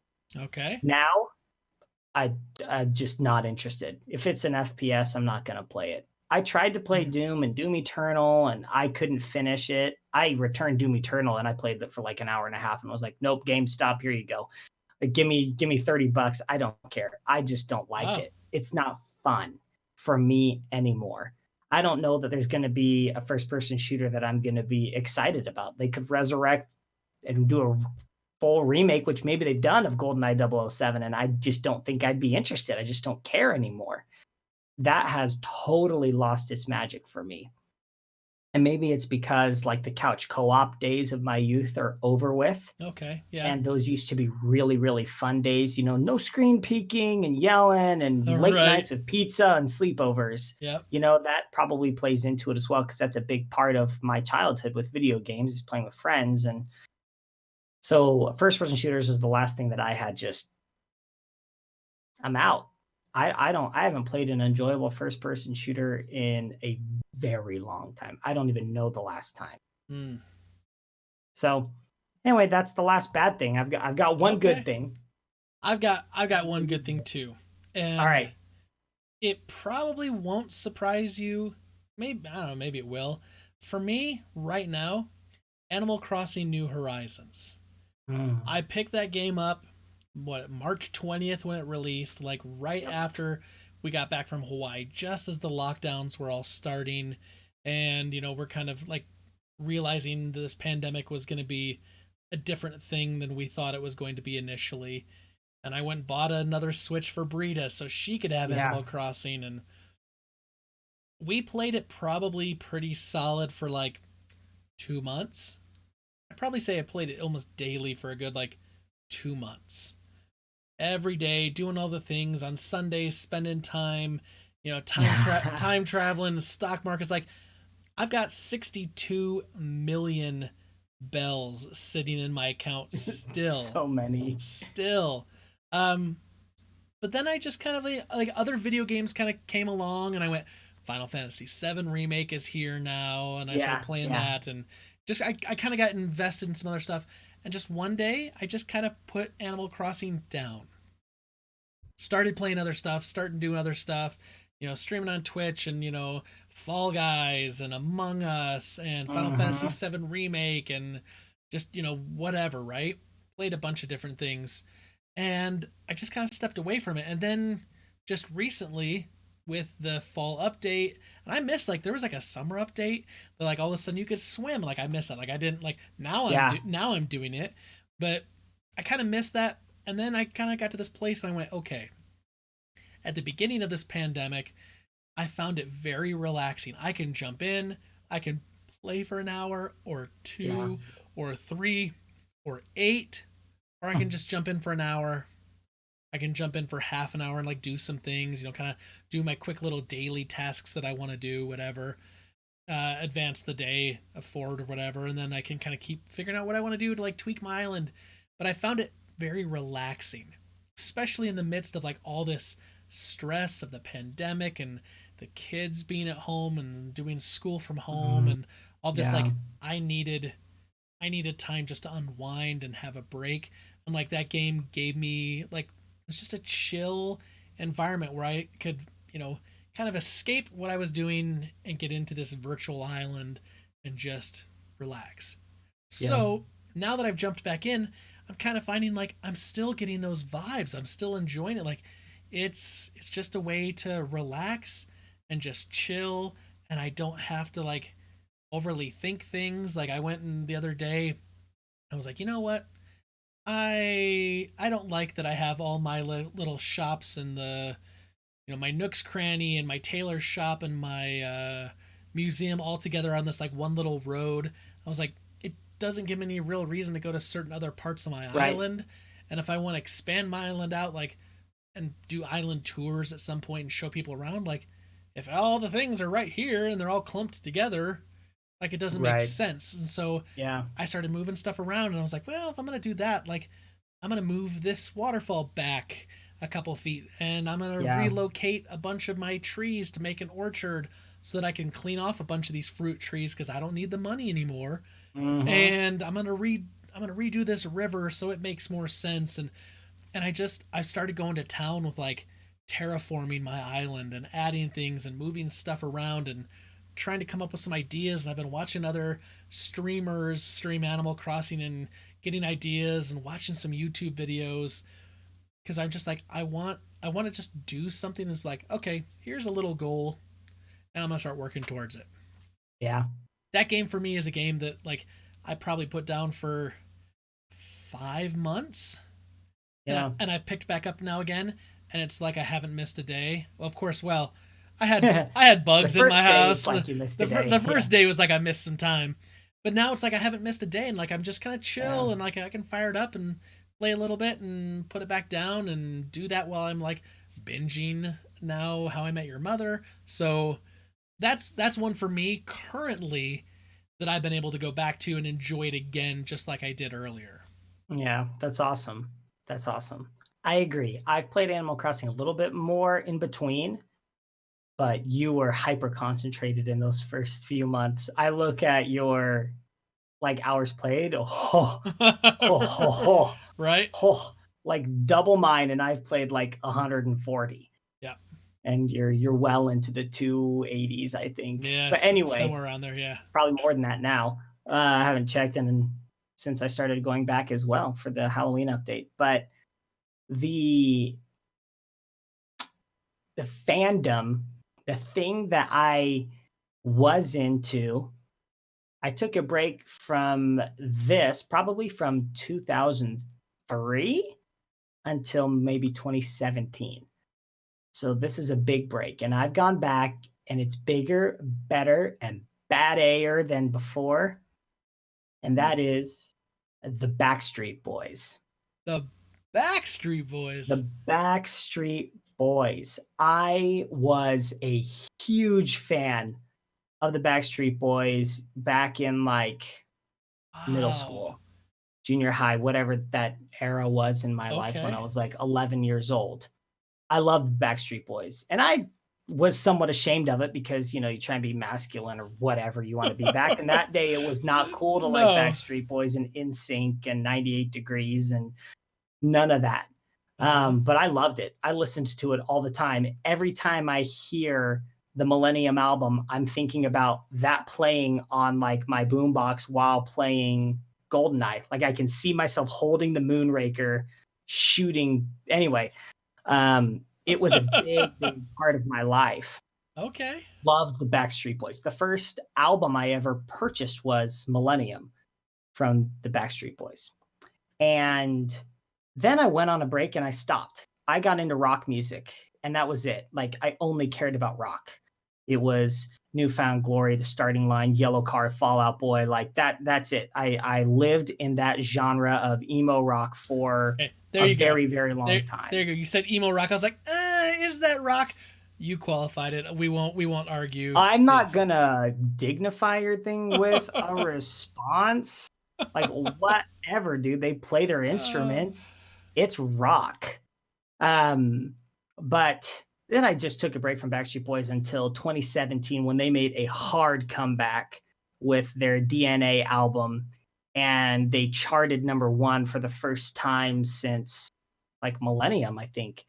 And I got way, way back into them. I started watching like documentaries and listening to their albums that they put out in between, which some of them were good, some of the songs were bad. And then this new album came out, and Jesse and I went and saw them in Houston. We had my parents babysit the kids, and we drove to Houston and we saw them last year. And it was Backstreet Boys will forever hold a special place in my heart. And I forgot about them for so long. And I think everyone forgot about Backstreet Boys for so long. I mean, they'd show up and you instantaneously know who they are and they're synonymous with pop music. But I got it came back and it hit hard, and it's something I still enjoy and I still listen to. And Jesse still laughs at how into them I am and how much more I know about boy bands than she does. Wow. Or than she ever did. And it's just I just love it, and I love Backstreet Boys. So I lightly tease and poke fun at you for it, but I think though that like there is something kind of cool that music can be one of those things like you can kind of like fall away from a band or from like a genre of music, and then like somewhere down the road something can happen and it can suck you right back in again, and it's like you've missed no time and you can just be like all consumed with it again because good music can do that. And like and who am I to judge what's good music to you or to anyone? Right. I've got my music taste and I listen to stuff, and my wife doesn't care for this. Now I'm of course indoctrinating my boys with it. Sure. That's a father's right. But I do like that. I do like that your thing is music, because gosh, like if I sat here, there's probably like a bunch of bands or groups that I could think of like, yeah, I kind of fell off them for a good long while, and then something else came out and I was like, ooh, yeah, and then got back into again. Yeah, it is interesting. It is interesting how music can do that. Music's always been a big part of really my identity. In high school, that was my identity. I was the you call it what you want, whatever that genre is. I went to concerts all the time. That's who I was the music thing. And so it's it's fun to keep up with those bands, to revisit that stuff. But Backstreet Boys was one I just did not keep up with. Every other band that I listened to in high school, all those bands I named, I know every album, every song by heart, except Fall Out Boy. When they got really popular, I ditched them because I was like, you're mainstream now. Like, oh, here we go. You're not cool anymore. It's Green Day all over again. You're no longer punk. You got mainstream. Yeah, man. They stopped it. They went freaking pop, dude. Fall Out Boy went pop hard. Anyway, this is not a music podcast. I got lots of thoughts, but anyway, that's it. All right. Thanks for indulging me and revisiting some things with me today. No, that was a lot of fun. This makes for a really easy question. Easy question to our super friends. What is one thing that you have fallen away from and you've just let go, like you have no interest in going back to?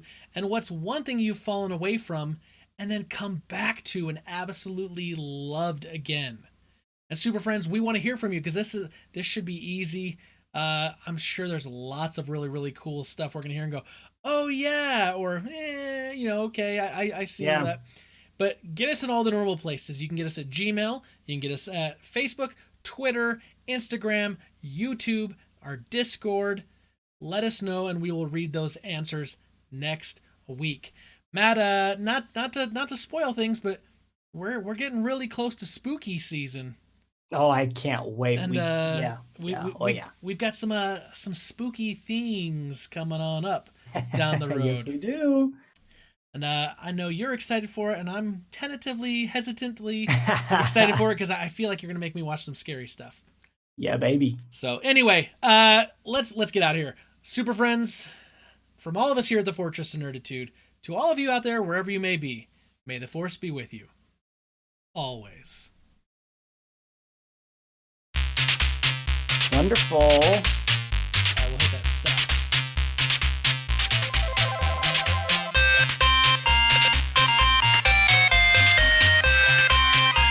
All right, super friends, for those of you hanging around on Twitch, right after this intermission of the music, we'll be